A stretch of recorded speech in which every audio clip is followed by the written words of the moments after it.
So ఎప్పట్లాగే మన కలియుగ దైవం వెంకటేశ్వర స్వామి దర్శనం చేసుకొని ఆశీస్సులు తీసుకొని వెళ్తున్నాను. అండ్ ఈరోజు అందరూ కూడా రావటం మీరు అందరూ గమనిస్తున్నారు. అండ్ June 4th రిజల్ట్స్ వస్తున్నాయి కాబట్టి ప్రజలు మీడియా అంతా కూడా చాలా ఆతృతగా ఎదురు చూస్తుంది.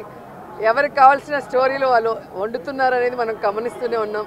నిన్ననే ఎగ్జిట్ పోల్స్ కూడా రావటం జరిగింది.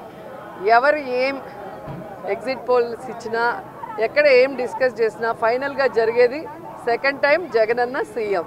ఎందుకంటే ఈ రాష్ట్ర ప్రజలు సంక్షేమానికి అభివృద్ధికి పట్టం కట్టడానికి రెడీగా ఉన్నారు. కాబట్టి మహిళలు ముసలి వాళ్ళు పెద్ద ఎత్తున రాత్రి 9 అయినా కూడా ఎదురు చూసి ఓటింగ్ వేసి వెళ్ళటం మనం అందరం కూడా గమనించాం.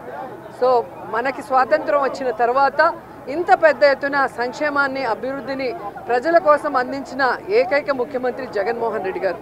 రాష్ట్రం విడిపోయి నష్టాల్లో కష్టాల్లో ఉన్నా కూడా ప్రభుత్వ బాధ్యతగా ప్రజలకి మంచి చేయాలి, రాష్ట్రాన్ని అభివృద్ధి వైపుకు నడిపించాలి అని చిత్తశుద్ధితో పారదర్శక పరిపాలన అందించారు. కాబట్టి ఈరోజు మేమంతా కూడా చాలా కాన్ఫిడెంట్గా ఉన్నామన్న విషయాన్ని మీ అందరికీ తెలియజేసుకుంటున్నాం.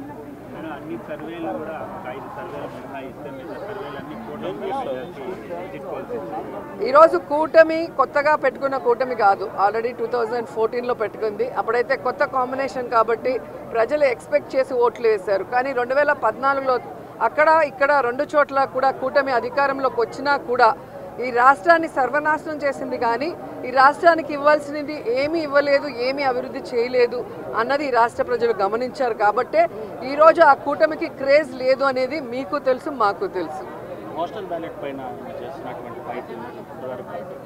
ఖచ్చితంగా ఈరోజు ప్రజలందరూ కూడా గమనించాల్సిన విషయం, వ్యవస్థలు ఏ విధంగా ఈరోజు చంద్రబాబు నాయుడు చేతిలో వాళ్ళు ఇష్టానుసారం చేస్తున్నారో మనం గమనిస్తున్నాం.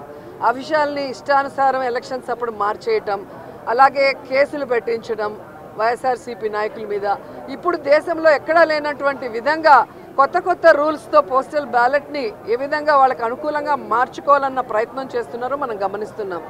అదే చెప్తున్నా కదా, ఎవరెన్ని దొంగ ఆటలాడినా, ఎవరెన్ని వ్యవస్థలను మేనేజ్ చేసినా ప్రజల మనసులో ఉన్న జగన్ గారిని చంద్రబాబు నాయుడు కాదు కదా, ఆయన పుట్టించిన ఖర్జూరం నాయుడు కూడా మేనేజ్ చేసి మార్చలేడని కూడా ఈ సందర్భంగా